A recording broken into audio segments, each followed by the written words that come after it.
What if I told you that the next time someone tries to push your buttons, you'll respond so calmly they'll never try again? That moment when someone rolls their eyes, mocks your words, or talks over you, it's not just annoying, it's an emotional ambush. And most people, they fall for it. They snap, argue, or shut down, and then replay it for hours, maybe even days, wishing they had handled it differently. But what if I told you there's a way to respond that protects your peace and leaves the other person confused by how calm you stayed? In this video, you're going to learn the 5 psychological strategies I use to stay unshakable, even when someone tries to trigger me in public. It's not about becoming emotionless, it's about becoming emotionally bulletproof. What if I told you your brain isn't broken? It's just doing its job, badly. That spike of anger when someone disrespects you. That spiral when your message gets ignored. That's your ancient brain, trying to protect you from rejection, embarrassment, or failure. Because back in the day, being left out of the group could literally mean death. Now, it's just someone forgetting to say, "Thank you" at Starbucks. But your brain doesn't know that, so it treats every small slight like a survival threat. And here's the key. You can't stop that first emotional reaction, but you can choose what comes next.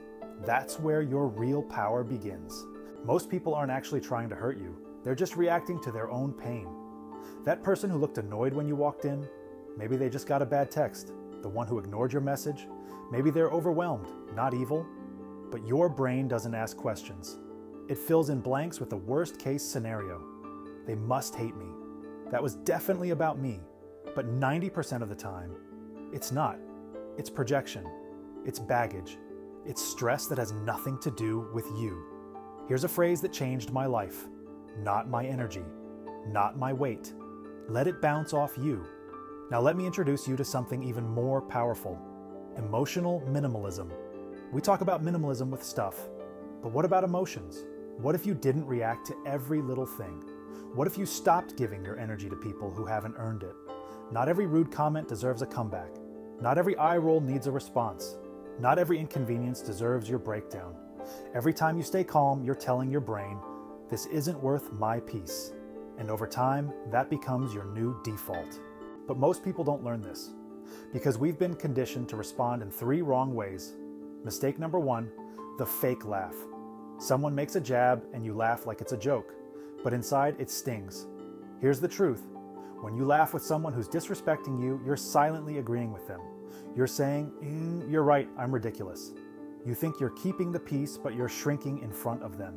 Mistake number 2, the desperate explanation. No, that's not what I meant. Let me explain." Sound familiar? When you rush to defend yourself, you've already accepted their judgment. You're building your argument in a courtroom no one asked for. And the more you explain, the smaller you seem. To them and to yourself.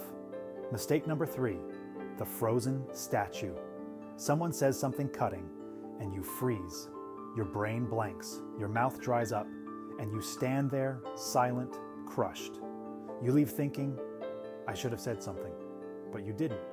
And that silence can haunt you for years. This used to be my pattern, until one moment flipped everything. Let me tell you what happened. It was our company's holiday party. I had just finished a major project that saved thousands. I sat down, feeling proud, finally. Then Jason from accounting looked up and said, "Nice work on that project. Must be nice to finally contribute something after coasting for so long." The table went silent, and so did I. I fake laughed, I mumbled, I changed the subject. But inside, I was crushed. Not just because of what he said, but because I let it slide. For days, I avoided him, took different routes to my desk. It wasn't the insult that haunted me. It was my silence.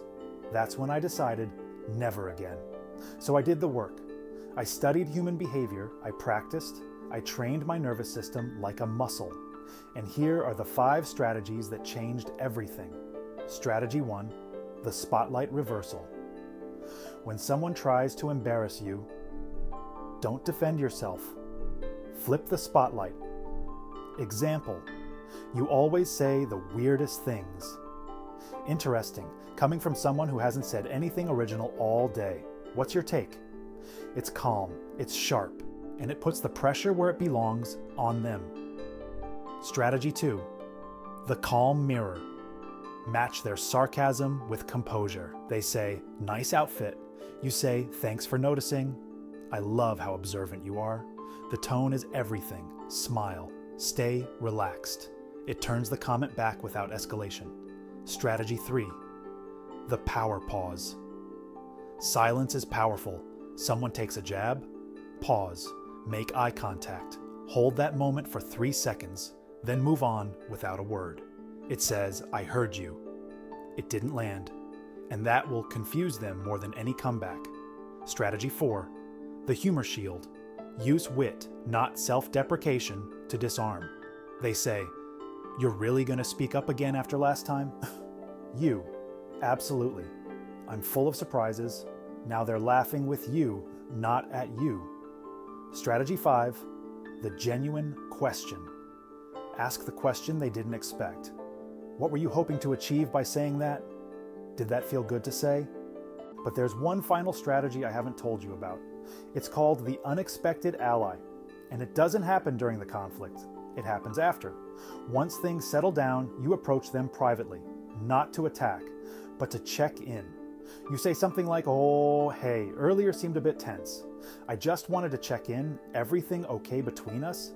This shows confidence, it shows maturity, and it flips the entire dynamic. Suddenly, they're not a bully anymore.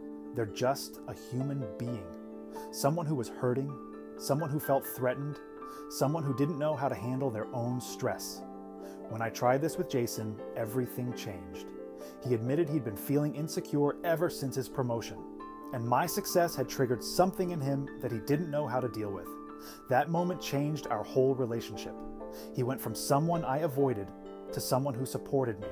If this helped you even a little, hit the like button and subscribe. You're not just watching, you're building the strongest version of yourself.